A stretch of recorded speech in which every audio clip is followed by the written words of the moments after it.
Sejam bem-vindos ao canal Contrapartida. Eu sou Osmar Campbell, estou aqui hoje com o Fabiano Cabreira. Osmar, que prazer, que honra estar ao seu lado mais uma vez. Onde estamos, Fabiano? Estamos na Pé de Pano Produções, esse complexo de estúdios do Papai Catito. Aqui você pode fazer todos os seus programas de internet, de TV, de rádio, de YouTube, de... Transmissão ao vivo, curso online. Quem precisar de câmera e microfone, é só procurar Pé de Pano Produções, falar com Catito. Ele faz. Quem atendeu o telefone é o Catito. A porta também. Vamos aproveitar e agradecer também aos patrocinadores e apoiadores aqui do canal Contrapartida, as editoras Devir, Precisamente, MipoBR, Vem Pra Mesa, Fanbox, Copag e Bestmark Distribuidoras. Boa. Não esqueça de sempre apoiar a produção de conteúdo nacional e seguir o canal Contrapartida nas suas redes sociais. Aí. @Contrapartida aí. Que aí você fica de olho na agenda e fica sabendo quais são os próximos. No Instagram. No YouTube você já tá aqui, já tá vendo. Exatamente. É canal Contrapartida aqui no YouTube. E tem as nossas pessoais também, né? Nossas pessoais. Osmar Campbell com 2 L's aqui embaixo. Ou @Fabiano Cabreira. Um ou outro, tá? Não pode seguir os dois. Quem segue um não segue o outro. A gente não gosta de compartilhar seguidores. Boa. Vamos conversar agora com quem hoje? Laudo Ferreira está aqui, Osmar. Que presença ilustre deste grande quadrinista, ilustrador e professor. Exatamente. Ele produz histórias em quadrinhos desde o início dos anos 80. Caramba, e já ganhou vários prêmios importantes da área com HQ Mix. Boa. Tanto por trabalhos lançados, como pelo trabalho como desenhista e roteirista. Entre alguns trabalhos premiados estão... Yeshua. À meia-noite levarei sua alma. Essa é do Zé do Caixão? Zé do Caixão. Cadernos de viagem, O Santo Sangue e a série de revistas Menage. Você estava até falando aqui. É Menage? Tem um acento no primeiro E aí, mas eu acho que é francês, né? É Menage. Menage. Menage à trois. Não vamos entrar nesse detalhe que o Osmar é um especialista nisso. Mas conta um pouquinho da sua trajetória pra gente, então. Pois é, eu comecei no início dos anos... Eu desenho desde moleque. Pelo menos todo cara que faz quadrinho, dentro da nossa área aqui, da minha área aqui, todo cara que faz quadrinho... começou desenhando... Começa com desenhista? Começa pequeno. Sei lá, eu não tenho... Como é que vira essa conversão do desenhista em casa para profissional? Cara, é a prática, né? Você começa você sai um pouco da... Tem um cartunista amigo meu que fala que o desenhista... Que toda criança desenha. Só que chega um momento que ela toma um rumo na vida, né? O desenhista é aquele que continua, né? Ela percebe que ela desenha muito mal, que foi o meu caso, por exemplo. Eu falei, cara, não vou... Cara, no meu caso, eu nunca fiz um desenho que prestasse. Péssimo. Nada, nenhum desenho. Tudo que se parecia com o desenho que eu estava fazendo era sempre horrível. Mas você sabe que recentemente que eu tive uma percepção... Já me perguntaram uma vez numa live por que eu faço quadrinho, e eu não soube responder. É o que eu gosto de fazer, a resposta é essa. Assim, eu acho que uma das coisas não é só desenhar, é contar uma história. É meio um chavão, né? Você fala, eu gosto de contar história. Porque a gente entrevistou alguns quadrinistas e profissionais dos quadrinhos e a gente entendeu os vários passos que tem de terminar uma história em quadrinho. E a gente percebeu que tem muitos profissionais com várias funções diferentes. E você costuma realizar todas essas funções? Não só o roteirista, como também o desenhista e o ilustrador? Basicamente eu desenho. Tá. Eu gosto muito de trabalhar com roteiro meu. Eu não me considero um roteirista. Não? Mas eu escrevo, e já escrevi para outros desenhar também. Mas eu sou um desenhista. Agora, há departamentos de uma produção de história em quadrinho que você tem que trabalhar. Principalmente se você vai fazer um trabalho independente, ou um trabalho que a editora te dá você tem que ter um design para trabalhar na criação de capa, essas coisas. E muitas vezes eu trabalho com um colorista. Eu normalmente faço preto e branco, mas eu já trabalhei muito com coloristas. Primeiro, porque você está com um profissional. E segundo, porque eu sou daltônico. Muito bom. Eu já cheguei a fazer uns erros de cor, assim. Já aconteceu? Já te atrapalhou? Botou um céu verde. Cara, céu verde não, mas eu já pintei, por exemplo, na época que Sim. você não tinha computador, isso mais de 20 anos atrás. Você não tinha computador, o computador era aqueles antigão. O computador era daltônico, né, na época. Aquele computador Primeiros computadores cinza, eram né? daltônicos. Então. Eu lembro de eu levar para um cliente ali um material e o cliente olhar e falar: ah, você pintou o computador de rosa? Eu achando que era cinza, né? O Hulk era pra ser cinza, né? Mas não tinha nada a ver com isso, não, né? Até o Saladino falou disso também, né? É, Acho mas que foi qual erro foi o de motivo? impressão mesmo, Tem o né? Fantasma, aquele herói antigo, que Sim. ele é violeta, roxo, Sim, é. e aqui era vermelho. Mas é por questão de cor, né? Da gráfica. Era pra ser vermelho? Isso Ele era, também? não, ele era vermelho aqui. Aqui? Aqui no Brasil, lá fora a cor dele é roxa. Caraca, bicho, olha as mudanças que O os caras roxo é fazem. uma cor que eu confundo com azul. É parecido mesmo, né? Então, se o roxo você confunde com o azul, é porque tua deficiência é no vermelho, é isso? Cara, eu não sei, eu nunca fui, mas a coisa feia. Eu acho que é isso. Coisa Porque brava. a diferença do azul pro roxo é o vermelho. Você pega o azul, mete vermelho e vira roxo.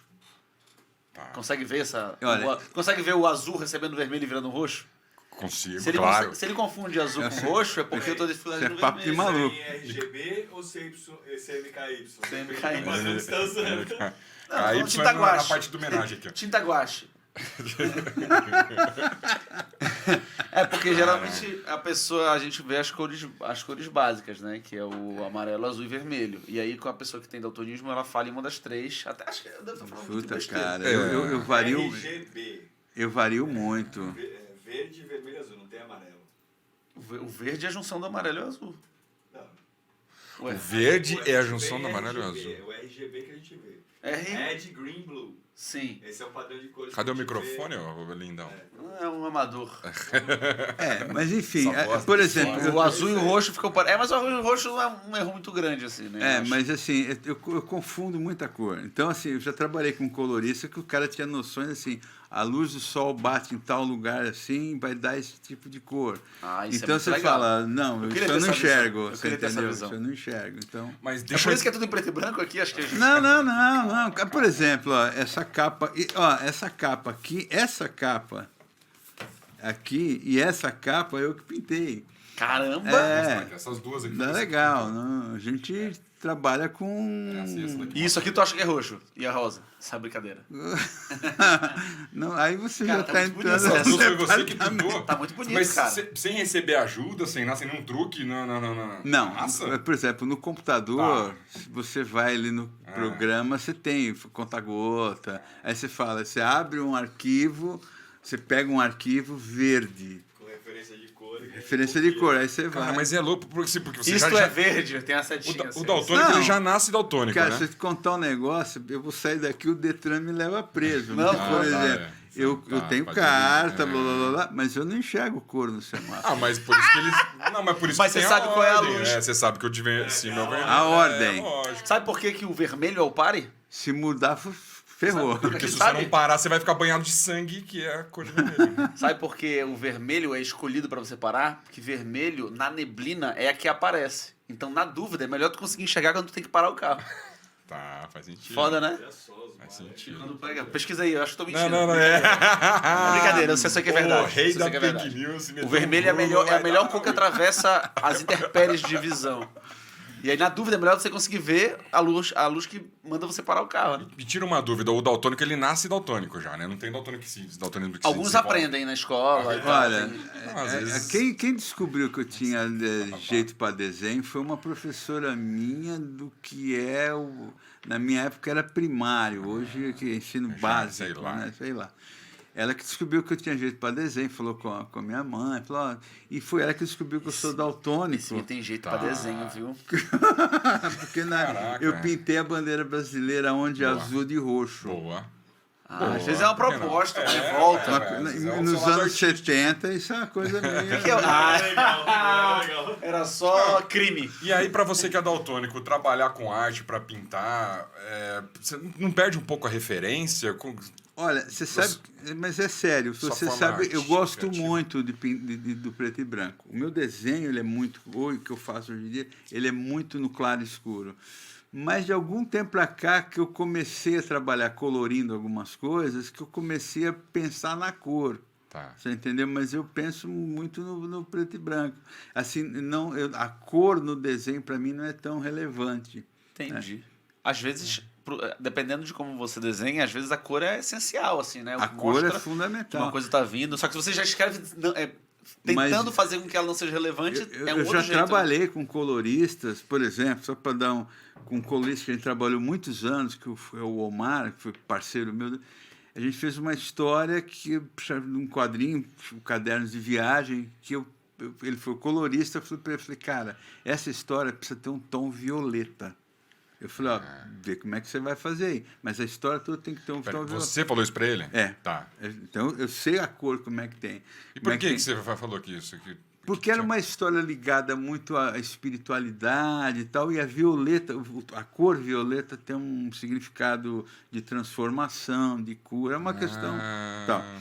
E aí ele me mostrou o arquivo no computador, e ele, não, eu não lembro se foi o computador ou foi o quadrinho por impresso. Não, com certeza foi no arquivo. E ele falou assim, olha, Laudo, eu tô colorindo, eu tenho um violeta. Você está vendo aí? Eu falei, não. Confiando. Não, mas como a gente trabalhou junto muitos anos, eu falei, eu confio em você. Ele falou, cara, eu pus um filtro violeta, você não está vendo? Eu falei, eu estou percebendo que a cor está com uma coisa aí. Ele meteu um filtro em tudo, violeta. Não, mas é correto, você entendeu? Mas eu não enxergava isso. Então, cara, eu já cheguei a comprar. Você chegou a comprar aqueles óculos que alteram a visão? Não. Tem, né? Eu vejo filme de gente chorando. Eu não... Você não quer chorar? Não sei se vai ter essa reação. Igual aqueles de aparelho auditivo que coloca em criança, que aqueles vídeos. Mas eu já comprei sapato, cara. Eu já comprei sapato azul escuro. Isso é sério, não é piada. Achando que é preto, cara. Mas até Chegar aí, em casa, não. minha mulher falou assim, mas você comprou sapato azul por quê? Você gosta? Eu falei, não, é preto. Não é, como assim? Como eu me vejo, eu estou me sentindo preto. Sapato de preto. Mas tá tudo certo. Mas eu fiquei curioso numa parada. A professora percebeu que você tinha talento para desenhista. Então já era uma coisa, não foi uma coisa que você desenvolveu com técnica, né? Já era uma coisa meio inata. É muito engraçado porque isso que a professora viu, e desde criança eu já era fazer história em quadrinho. Quer dizer, não é história em quadrinho, era algo que você pode falar que é uma sequência, uma narrativa. Então, por exemplo, uma coisa que eu tenho, porque eu tomei uma surra, né? Algo que não pode se fazer hoje, então eu tomei uma surra de chinelo da minha mãe. Não podia fazer há bastante tempo, na verdade. Nunca pôde. Poder mesmo assim, nunca pôde. A minha mãe tinha um negócio, enciclopédia, um negócio que tinha no passado. A Barça. Delta La Rose. Tinha a Bíblia da Barça, que era um negócio... Só conhecimento atualizado lá. Era um negócio luxuoso. Um puta encacuche, e eu peguei, eu tinha umas páginas ali, eu desenhei uma história em quadrinho do Cisco Kid. Você vê que o trauma foi que eu não esqueci nada. E minha mãe, quando abriu a Barça, a Bíblia da Barça, e viu o Cisco Kid, que é um herói antigo do Velho Oeste, ela ficou possessa. Então sempre foi isso, sempre foi desenhar. Estudiosa sua mãe, hein? Lá em casa esses desenhos passavam até hoje, tava lendo que tipo... Tirar todo o conteúdo do livro, fica só a capa. O pessoal vai reclamar que capa é essa. A Barça, assim, você fala de atualização, tanto a Barça quanto a Delta La Rose, vinham os vendedores todo ano na sua porta te oferecer a versão do ano atualizada. Você comprou uma vez, tá ferrado. Né? Custava uma fortuna. O livro do ano, O livro né? do ano. Tem um tio que me falou uma vez, olha, isso aqui você vai herdar minha coleção Barça. Cara, cheio de livros, meu assim. pai tinha... Só que ele não faleceu ainda, então assim, eu não quero mais. Não vai mais nada. Meu pai tinha, assim, tipo, uns 10 anos de volumes, assim, aí. Tinha, tipo, uma biblioteca lá e no final a gente doou tudo. Depois não, leu tudo. Cara. Leu tudo? Não tinha como. Você acha que tinha Google, cara? Como que você acha que você fazia trabalho de escola? Não, tinha Google. Era Wikipédia. Era Wikipédia hoje. Era isso que era o... Pô, livro, biblioteca, livro especializado. É isso, era esse o livro. Mas tinha tudo, todos os assuntos. Sim. Possível. Cara. E o seu desenvolvimento na época artístico a partir daí? Como que você foi melhorando? Você foi então, aí eu fui desenhando. Se sozinho? Cara, porque assim, hoje em dia, por exemplo, você tem curso de história em quadrinhos, você tem de tudo quanto é tipo, inclusive curso de mangá, né? Que a molecada hoje é muito ligada no mangá. Então, nos anos 70, lá, que eu era um pré-adolescente, essas coisas não existiam, sabe? Eu lembro dessa professora me levar numa professora de artes, amiga dela, e eu achar um porre, porque ela era uma senhora acadêmica. Talvez se eu não fosse tão porra louca como eu já era, eu seria um grande pintor, porque ela era uma grande pintora. Mas eu lembro de eu chegar para minha mãe e falar, mãe, ela está me ensinando umas coisas ali que não tem nada a ver. Aí eu não fui. Aí eu fui aprendendo. E aí é muito ler quadrinho, sabe? Então, assim, existem alguns autores que você vai gostando, você vai se identificando, assim, sabe? Era muito esses heróis antigos, Fantasma, Flash Gordon. Depois você fui conhecendo outras coisas, né? Você vai ficando, vai crescendo. Mesmo, eu lia muito quadrinho muito em fio, né? Que foi um cartunista dos anos 70, os anos já falecido, né? E que mesmo na época eu lia, não entendia muito, que ele era muito ligado à questão da ditadura, luta contra. Não entendia, mas o desenho dele. Tu tentava imitar esses desenhos? Assim, fazer parecido? E muito quadrinho de terror brasileiro, porque o quadrinho de terror brasileiro ele sempre foi bem aceito. Ele sempre. Vendia bem? Vendia bem. O quadrinho de terror brasileiro. Então você tinha Rodolfo Zala. É curioso que o quadrinho de terror brasileiro tinha alguns mestres que não eram brasileiros, que era o Rodolfo Zala, que era argentino, o Eugênio Colonese e o Nico Rosso, eram italianos. O Nico Rosso era um desenhista que eu gostava muito e não é que me influenciou, mas é o cara que você fala, olha, eu quero fazer isso, sabe? E eu tenho uma coisa, eu nunca fui leitor. A gente nasce meio errado, né? Depois você vai entrando numa história. Eu nunca fui leitor de Tio Patinhas, Mônica, eu li muito pouco. Nossa, eu li muito demais. Acho que era só isso que eu lia. Não. Cara, é tudo errado. Assim, eu precisei passar por um processo para poder casar, para a família da minha mulher ver que eu era... Eu, com 13 anos de idade, eu ia ver pornô Xuxa.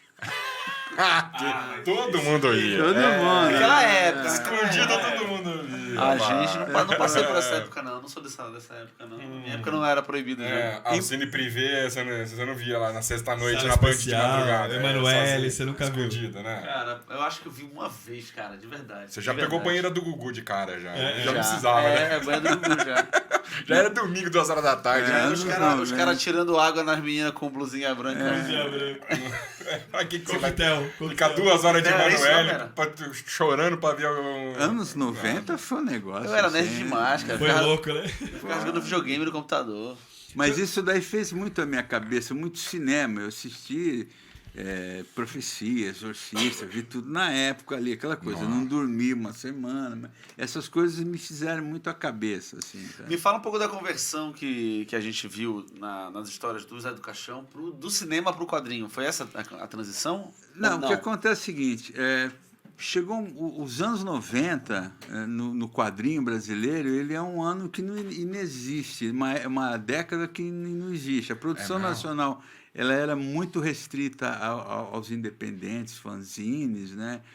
E você não tinha. E assim, eu já estava fazendo quadrinho meio profissionalmente e trabalhando como ilustrador há algum tempo. Vinha dos anos 80. Então, a ideia de fazer o Zé do Caixão era trazer o Mojica, o personagem do Zé do Caixão, para os quadrinhos e fazer algo que gerasse o interesse comercial de uma editora. O famoso, vou apresentar um projeto que a editora vai curtir. Na época coincidiu que eu conheci o Mojica, porque na minha cabeça eu precisava conhecer o Mojica, conhecer o personagem para não fazer bobeira, sabe? Não... é um monstro que tem as unhas longas. Não, o personagem é muito mais rico. E aí coincidiu do Mojica tá atrás de alguém para fazer o quadrinho dele. E eu conheci o Rubens Luchetti, que é um roteirista já. O Luchetti deve estar com mais de 90 anos. Cara. E ele é famoso na história da literatura, do cinema brasileiro e tal. E o Luchetti me fez essa ponte aí. Aí eu conheci o Mojica, Ele tinha uma produtora lá na Silva Bueno, lá no Ipiranga. E aí ele gostou da ideia do que eu apresentei para ele, e aí ele falou, olha, vamos começar do início, adapta o meu primeiro filme. Né? Quer dizer, na verdade, eu adaptei o primeiro filme dele, publicamos em 95, e eu adaptei o segundo filme. Mas nem adaptar porque eu transpus para o quadrinho. E todo, 100% do Mas o filme é inteiro. Mudei alguma coisa, claro. Procurei deixar as vítimas, as moçoilas um pouco mais modernas, porque é um filme que tem 60 anos. Mas você falou de conhecer melhor o personagem. Conhecer melhor o personagem. E isso, aí você conheceu melhor o personagem, tendo um contato direto com ele. Com o Mojica, aí ficamos bem amigos. Eu fiz quadrinho com ele até final dos anos 90 e continuamos amigos. Eu frequentava a casa dele ali no centro. O Mojica tinha uma coleção de gibi maravilhosa. E era um bom papo, né? O Mojica era um bom papo. E com ele eu fui conhecendo, inclusive, muito o diretor da Boca do Lixo, né? Aquela história de quando pré-adolescente eu vi pornô chanchada no cinema. Eu conheci muito o diretor lá, o Tony Vieira, que morreu acho que um pouco depois, o Chico Cavalcante, que era uma turma ali, né? E ali ele era um bom papo, sabe? E o personagem, o Zé do Caixão é que ele entrou numa vibe depois que ficou meio aquela figura meio engraçada, tal. Então, mas ele é um personagem sério. Teve um momento que deu uma, não vou dizer desmoralizada, mas assim, perdeu um pouco essa seriedade de ícone do terror assustador. Não ficou um pouco... O Zé do Caixão, basicamente, ele é isso, pelo menos para mim. Ele é o Meia-Noite Levarei Sua Alma, filme, Esta Noite Encarnarei em Seu Cadáver, e um que o Denison Ramalho, que é um diretor jovem, ele faz muito filme de terror, fez aquele Mortos Não Falam, tá? Ele fez junto com o Mojica o Encarnação do Demônio, que é o último filme do Zé do Caixão. Esses 3 filmes, ele conta o personagem, e que ele é um personagem sério. Sim. Ele não é por exemplo, está na onda, né? O Michael Myers, que é um cara que sai matando. Ele não tem ele tem um objetivo, ele não crê em espírito, ele quer perpetuar a espécie dele. Então ele quer achar uma mulher que bata de frente com ele ali nas filosofias do modo de ver a vida e quer ter um filho com ela. E aquele filho vai... Porque o personagem Zé do Caixão não é humano. Então, cara, aí quando entra os anos 70, acho que pela questão da própria sobrevivência, o Mojica foi moldando o Zé do Caixão. O personagem vai montando a cada filme. Umas coisas. Tanto ele fez um filme chamado O Exorcismo Negro, porque provavelmente chegaram para o Mojica e falaram, Mojica, você tem que faz um filme na época do exorcismo. Pegou um pouco a onda. Faz um filme aí de exorcismo. Aí ele criou um filme que é legal, que é um filme que tem ele, Mojica, lutando contra a entidade Zé do Caixão. Só que o Zé do Caixão não é uma entidade, ele é um agente funerário. Né? Então ele foi moldando o personagem. A liberdade do artista brasileiro. Para quem não conhece o Zé do Caixão, a gente pode descrever um pouquinho mais a fundo o que é esse personagem? Ele não é um vampiro, ele não... Não, ele é um cara... Ele tem um modo de enxergar a vida. Muitos intelectuais viam pensamentos nietzscheanos, né? Nietzsche nas coisas que ele falava. Mas isso é a cabeça invencionista do Mojica, porque o Mojica não tinha essa base cultural. O Mojica era ele era um cara mais simplório? Ele era um talento bruto. Ali, né? E ele o Zé do Caixão é um cara que mora numa cidade interiorana, limitadíssima, de 60 anos atrás, que tem esse objetivo de querer perpetuar o sangue dele. O sangue dele, mas ele não é um ser místico com poderes, nada. Ele é um agente funerário. Então, o que ele começa? Ele quer catar uma mulher à força, ou uma mulher, como no caso do segundo filme, que seja como ele. No segundo filme, que eu adaptei, que é o Esta Noite, aparece uma personagem que eu não lembro o nome, que ela é uma Zé do Caixão. Ela tem os mesmos... as mesmas características. E ele bate contra a ignorância, né, entre aspas, do povo da cidade. E aí ele é aquele cara. Então, por exemplo, hoje em dia é uma coisa muito inocente. no primeiro filme tem uma cena de uma Sexta-feira Santa, que tem uma procissão, e ele vai provocar a população comendo carne. Então tem ele na janela comendo carne e o povo passando ali. Mas isso em 1963 Nossa. Época boa. Era um negócio chocante. Hoje em dia... Ele seria um serial killer?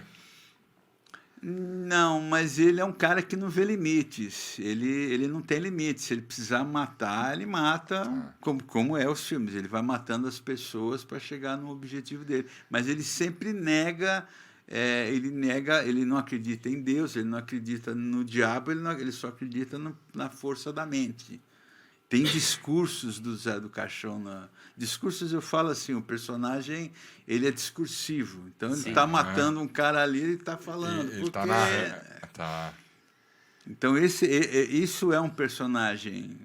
Tem uma história rolando agora, eu estou por fora. Agora? Agora tem, é aquele ator que fez o Frodo lá no Senhor dos Anéis. O Elijah Wood. Elijah Wood, lá. Assim. Ele tem uma produtora... Tem uma história que ele estava fazendo, porque fez sucesso o Mojica lá fora. Coffin Joe, né? Ele estava fazendo uma versão... Muito bom. É muito uma bom. versão Muito gringa do Zé do Caixão. Então, assim, a curiosidade é ver como é que os caras vão... Caraca. Porque o Mojica é muito, né? Você não separa Zé do Caixão e Mojica. Tem alguma cena dele, alguma atrocidade que ele fez, alguma cena dele que é emblemática, assim, que te assustou, que você... No filme dele? Tudo, não, no filme obra não, toda, mas que eu já conheci o Mojica nos 90, eu já estava, né? Mas se tem as cenas no filme dele, do Esta Noite, na época, que ele fazia teste com as garotas, ele punha aranha. Então tem uma cena que tem umas garotas deitadas, tem um monte de aranha. Ele tá procurando a noiva dele, a mulher ideal. Ele pega essas mulheres e joga elas num poço, e esse poço tá cheio de cobra, e as cobras, e tudo real. Caraca. É tudo real, quer dizer, não é que nem hoje CGI, né? É tudo real. Então, assim, é curioso. Eu acho que de repente dá mais medo essa pegada meio mambembe de fazer o filme. Você vê e fala assim, nossa, a atriz vai se machucar. Ou não. Você pensa um metafilme, né? Você se assusta com, gente, como é que produziram essa cena? Você vê o ator com a faca de verdade do pra cima do outro, você assim, vendo, meu amor de Deus, para que você vai machucar o cara. E tanto que os testes que ele fazia na época eram muito famosos, né? Era? Que era arrancar unha, como é que fala? Entrar no caixão ser enterrado vivo. Tem essas histórias. Testes para poder fazer o filme dele. Tanto que você vê os filmes do Mojica... Até que o pessoal tudo no filme da aguenta, né? Você vai ver que você você não vai ver grandes atores da época brasileira, você vai ver povão. Pô, é legal isso. As paniquete ia ser boa para fazer o filme dele. Elas passavam. Eu cheguei uma vez a falar com o Mojica, mas como a gente teve um período que nós ficamos muito amigos, eu acho que ele nunca levou a sério. O Mojica faleceu há uns anos.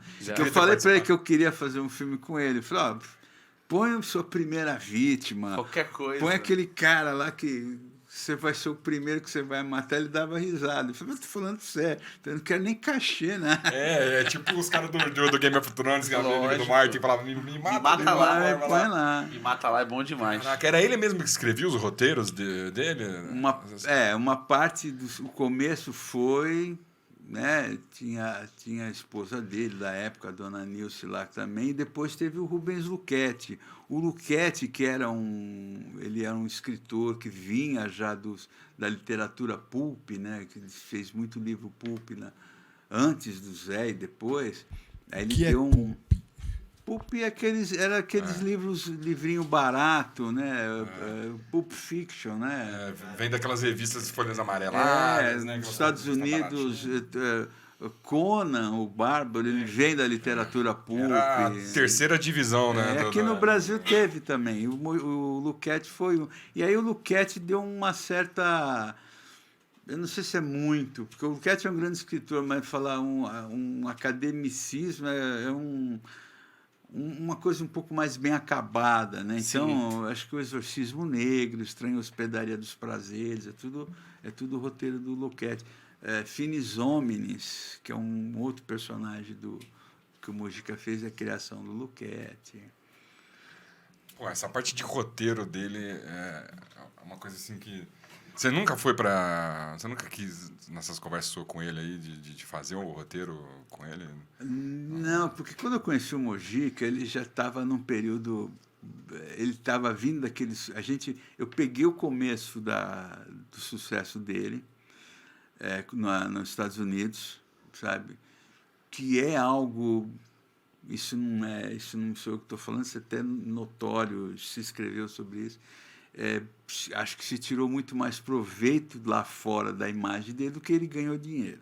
Né? Tem muito isso. E assim, aí o livro, tem um livro do André Barcinski, né, do jornalista que escreveu sobre a vida do Mojica, que ele cita um momento ali que o Mojica estava cantando bingo na São João de Zé do Caixão. E isso eu vi.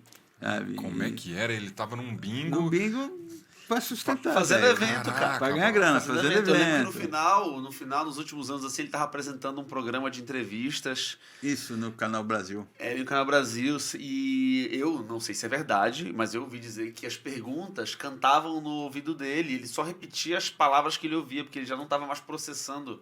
Tipo, ele já não sabia com quem ele conversava, sabe? Nesse período já não tava, a gente já não se via mais. Então, me falava assim, ele já não conseguia processar uma conversa e entrevistar alguém, porque ele não concatenava mais direito as ideias. Então ele ouvia no ponto, ele conseguia repetir. Mas tem uma história que é legal, que é o seguinte, eu não tenho a publicação original. Eu tenho, mas não trouxe. Isso aqui é uma capa da adaptação quando saiu na época, que essa edição é uma compilação, né? Então, para o pessoal entender, é uma capa que está o Zé do Caixão numa mesa. Isso hoje em dia isso daria problemas seríssimos com as feministas. Tem nicho para isso. Pô, já tem os filmes de terror aí pô, a Netflix acabou de lançar o Serial Killer lá comendo gente, leva matando. Pra gente aqui essa Mas você vê a história dessa capa. Essa é a capa da publicação de 95. Do quê?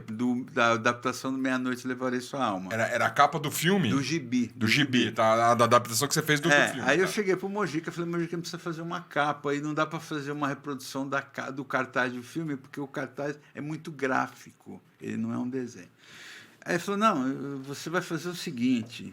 E eu fazia... O Mojica nós não éramos tão amigos como nós ficamos. Estava naquele...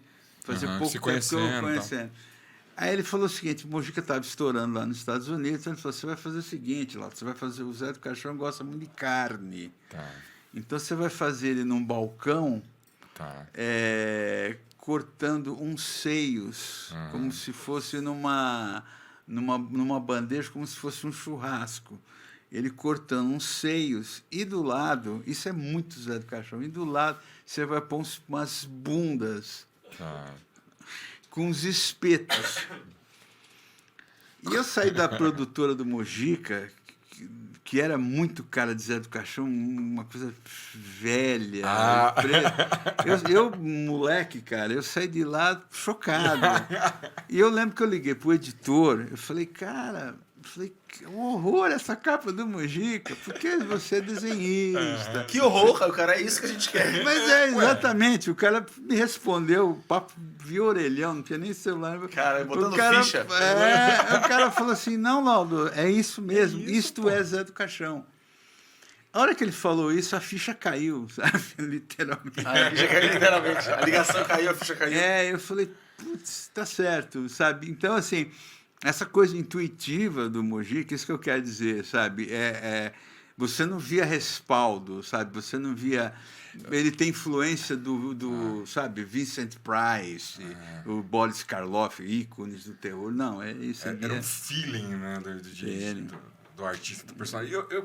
Se eu puder, eu posso fazer uma crítica ao Zé do Caixão? Não dá pode fazer uma crítica. Fala bem mal. Fala aí. Tu tem todo o aparato eu tenho essa impressão que... Não sei se é orçamento baixo, mas eu tenho essa impressão dessa coisa meio piegas, que faltou... Por isso até que eu perguntei da cena, se alguma coisa te chocou e tal. Sabe? Eu acho que faltou uma cena... que mostrasse o ícone, sabe? Uma cena emblemática, que registrasse aquilo. Como a gente tem de todos os grandes personagens de terror, a gente tem alguma coisa... Eu não sei se... Eu sei o que você fala. Sabe, eu não, acho que o roteiro foi meio piegas, eu não sei. Tinha menos dinheiro do que tem hoje. Aí não é só o Mojica, é o cinema nacional.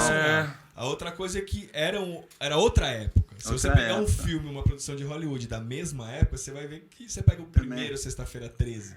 Você assiste e você fala, meu, que louco isso. Porque é outro tipo de produção. É outra Então, época. mas quando eu falo pra você Sexta-feira 13 ou Halloween do Myers, tal, você vê alguma coisa na sua cabeça, sabe? O Zé do Caixão, você puxa, ele a cartola em grande. Mas é a precariedade que o cinema brasileiro daquela época tinha. Aí tu não mete hoje em dia uma TV 4K, tu vê todos os defeitos, pô.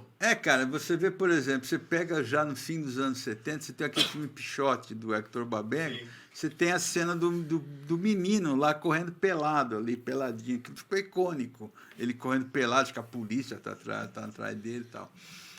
Ou a cena da Marília Pêra ali com ele. É que os anos 60 você tinha cinema novo, que era aquela coisa de uma ideia na cabeça, uma câmera na mão e seja lá o que Deus quiser. Então, Sim, eram os youtubers da época. Mojica tem isso, você entendeu? Porque era muito precário, é muito precário. E na época, que nem estava falando para você do Denison Ramalho, que é um diretor atual de cinema, que ele já vem numa vibe ali de vários diretores de cinema brasileiros já trabalhando com terror. Mas na época dele era meio, sabe, a própria classe artística não enxergava tinha um preconceitozinho na parada, tinha. O Mojica chegou a me contar de ator, isso já na época, anos 90, de ator global, recusar, de encontrar com ele em aeroporto e tá um outro ator global junto com esse ator global e falou assim, nossa, mas você tá... Esse é uma história que ele me contou. Você conhece o Zé do Caixão? Eles estavam indo para os Estados Unidos. Ele falou, nós estamos indo filmar novela, o cara está indo para receber um prêmio lá, não sei o quê. Entendeu? Então, ainda tem esse preconceito. Então, ele foi vencendo uma barreira meio hoje acho que ele já venceu. Hoje ele já é o maior ícone de terror nosso, né? Já está na hora do mundo. Cara, ele nem tenta chegar perto também, né? Ele está naquela categoria, assim, sabe, que mistura, sabe, que nem você fala... essas coisas antigas, Ronald Golias, né? O Golias, que você já misturou ali. Quando o terror dele, eu acho que andava muito numa linha, muito tênue, muito perto da comédia. Não? Eu tô louco. Não, às vezes tinha uma escorregada. É o que eu te falei na primeira parte. Na realidade, hoje você olha, você enxerga assim, porque ele acabou indo para um negócio trash. Engraçado. Devido à condição que existia na época. Mas quando era na época, não era. E antigamente, algumas coisas, alguns temas antigamente eram mais delicados mesmo. Exatamente. Hoje a gente não se importa muito. A gente foi criando uma tolerância social para alguns temas. Então, naquela época, cara, tá falando de aborto, um negócio que a minha família não pode nem tocar no assunto, hoje em dia a gente fala. Cara, tem um filme. Tem um filme do Mojica que chama Ritual dos Sádicos. Ele tem um outro nome que eu não lembro agora, mas é o Ritual dos Sádicos. É um filme de 1970, algo assim. E é um filme que foi proibido, ele foi só restaurado e lançado quando a gente lançou o Gibi em 95. E ele é um filme, cara, ele tem uma inocência, é a questão do uso de droga. Que é um grupo de pessoas que vão para uma casa e todos se drogam. Se não me engano, a droga é uma bobeira, assim, ela não é uma droga lisérgica, ela, se não me engano, é maconha. Mas... Na verdade, que na época era terror, entendeu? Era todo aquele papo. Não era LSD. O Mojica foi meio... Não tava injetando nada. O Mojica foi meio inocente nessa. Mas, assim, o que ele põe ali de delírio é altamente... Para a época, inclusive, é altamente chocante. As pessoas começam a ter altas viagens. Ter barra pesadíssima, assim, sabe? Ou seja, é possível que o terror de hoje em dia, no futuro, seja comédia. Ah, com isso vocês brincavam? Nossa, hoje em dia que é normal. Ou já se brincou tanto Não, disso. cara, que a gente tá falando de Banheiro do Gugu, né? então, é isso. Cara, o primeiro filme. Ok, isso é lindo, né? Primeiro filme, a primeira pornô chanchada que eu vi. Primeira pornô chanchada você nunca esquece, né? Era um filme, bicho, que aparecia uma cena de uma garota, uma atriz ali, né? Ela tirando o sutiã e mostrando os peitos. Eu, moleque, na época, fiquei louco. Cara, nos anos 90, Banheiro do Gugu, Dancinha da Garrafa ali, cara. A gente dá risada, né? Isso que eu quero dizer. Você falou a primeira, a gente nunca esquece. A primeira que eu assisti, cara, era uma sátira da Branca de Neve e os Sete Anões. Com Costinha. Com Costinha e o Nuno Leal Maia, velho. Era um bagulho muito louco. Eu gosto do Pelé, lembra do Pelé? Não, é o Jô Soares só. Essa é muito boa. Essa é muito boa. Fala um pouco dos outros trabalhos que você trouxe aqui, que tá quase acabando nosso tempo. A gente quer conhecer. O que chegou aqui pra gente? Bom, tem algumas coisas. Esse aqui é um trabalho que eu adaptei. Fiz um clássico do terror, né? Que é o Vampiro. Mas antes, uma pergunta antes. O que disso aqui tá no mercado? Que é possível quem tá assistindo a gente, pô, achei interessante, Cara, eu quero ler. Não, tudo. Tudo? Bacana. Tudo, Temos aqui o Escafandro. Escafandro é uma coleção da editora Ultimato do Bacon. E esse é o primeiro número. Ultimato do Bacon é legal, né? Cara, as editoras acabaram já os nomes normais, né? O Vampiro, ele é o primeiro conto, isso é do início do século XIX. Ele é o primeiro conto que trata... Não é o primeiro, mas ele é o que deu origem à coisa do vampiro, que inspirou Drácula. Então, quando a ideia de adaptar essa história é trazer essa primeira... Caraca, essa primeira... legal. Esse primeiro gosto. Tanto que não é nem um vampiro de dente, né? Ele é outra coisa. Isso aqui foi lançado pelo Catarse, pelo que eu tô vendo aqui, A né? editora oficial do Catarse. Os apoiadores aqui. Tem muito bacana. a adaptação que eu fiz do Iracema, que é do Zé de Alencar, que quadrinho Olha também só, tem essa utilidade boa, né? E as editoras hoje fazem Olha isso, isso aqui com verniz localizado aqui. Esse é um trabalho autoral meu, que eu fiz junto com uma roteirista, que é o Aymara. A Aymara fala do quê? A Aymara fala sobre experiências com... É uma história de uma Ayahuasca. personagem com ayahuasca. Olha só. Você viu? Eu vi o Ai aqui, já imaginei. Experiências com Ai aqui, já imaginei. Ayahuasca. Ayahuasca. E aí é uma... Quantas ayahuascas foram pra tu reutilizar? Olha... 4, 5? Eita! Vamos para o próximo livro. Li relatos, entrevistei pessoas que já fizeram uso e analisei a doutrina. Barbeiro. Não é brincadeira, né? Ninguém falou que é brincadeira. O negócio é sério. O negócio é sério e bom. O negócio é sério. Você. Falando nisso, vou tomar minha. Vai. Vai variar. E tem a Homenagem, que é um... Aqui são 2 números, que é uma série que eu faço com o Marcati, que é um grande mestre do quadrinho underground, e a Germana Viana. E eu faço parte dessa tríade. Apesar do nome, não é um quadrinho... Pornográfico.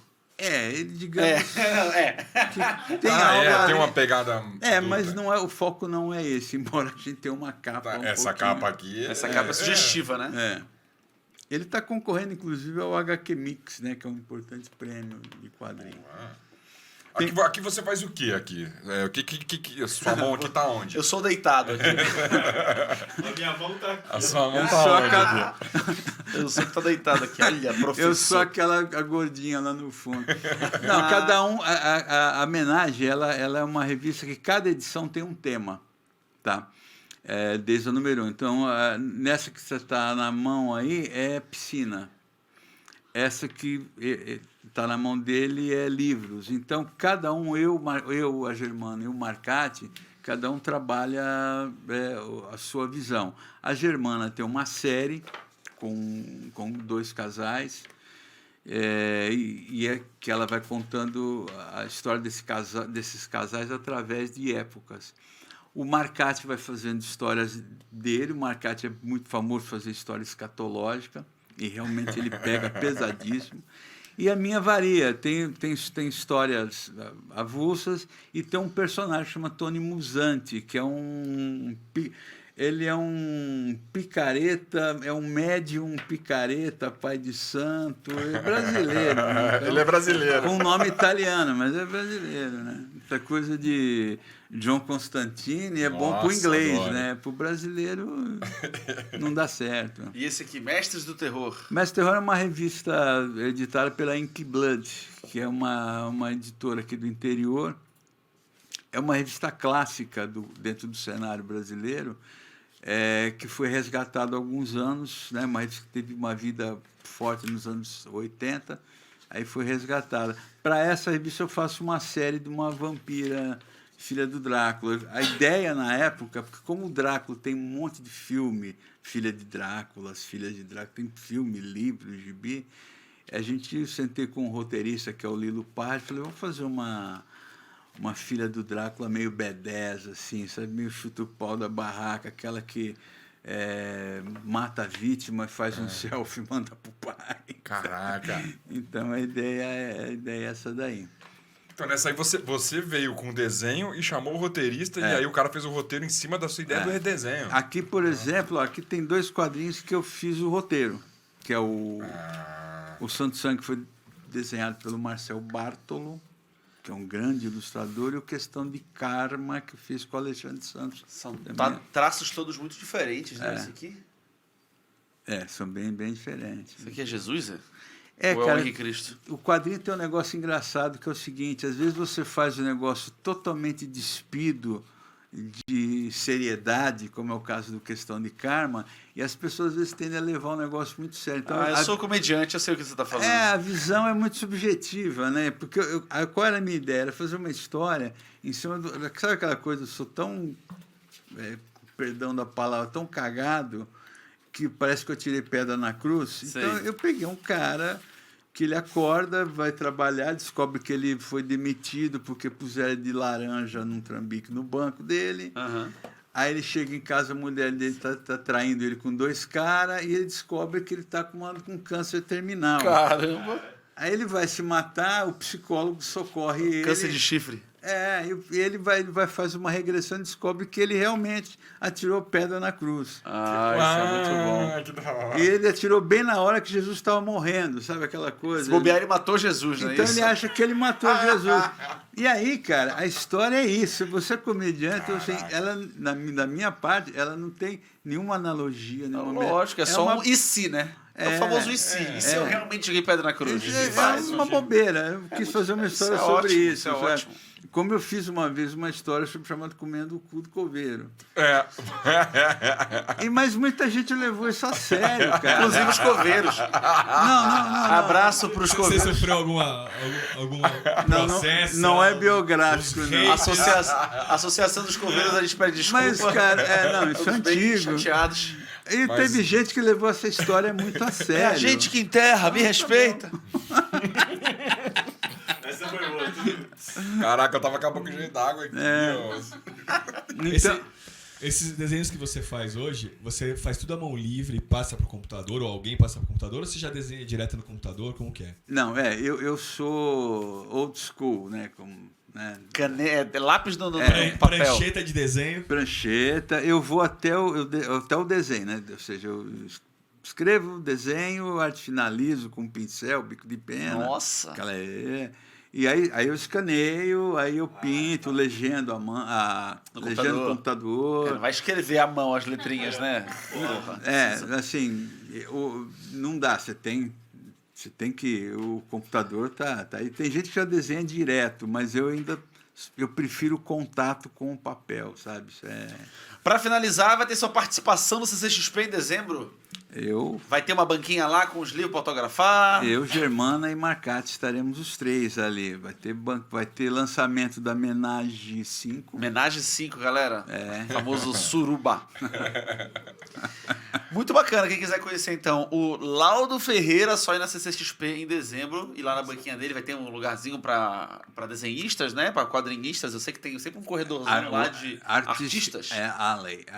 Artist Alley. Eu acho chique. O pessoal falava beco dos artistas. Acho beco, né? Eu acho beco ruim, mas artistas é bom. Podia achar o corredor dos artistas. Ou o Vale dos Artistas. Vale dos Artistas. Vale dos Artistas é bom. Cara, o artista, ele combina com essa coisa do mambembe, do beco. O artista, ele tem que ter uma coisa das gut, né? Das tripas. Mas não pode ter, não tem no Vale? Não, isso é muito... Mas eu gosto de um hotel 5 estrelas, viu? É isso. Eu gosto de comer caviar, cara. A gente tem que sofrer, cara. Ó, a gente começou aqui com o Laudo Ferreira. Esse foi o Contrapartida de hoje. Laudo. Muito obrigado. Quer deixar a rede social, o pessoal entrar em contato, quem quiser?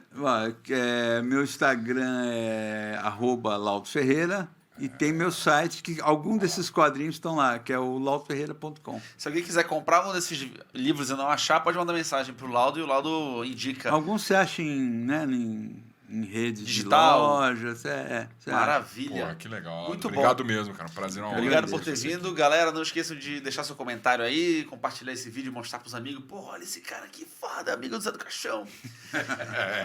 Sigam a gente, @Contrapartida no Instagram, no YouTube, canal Contrapartida.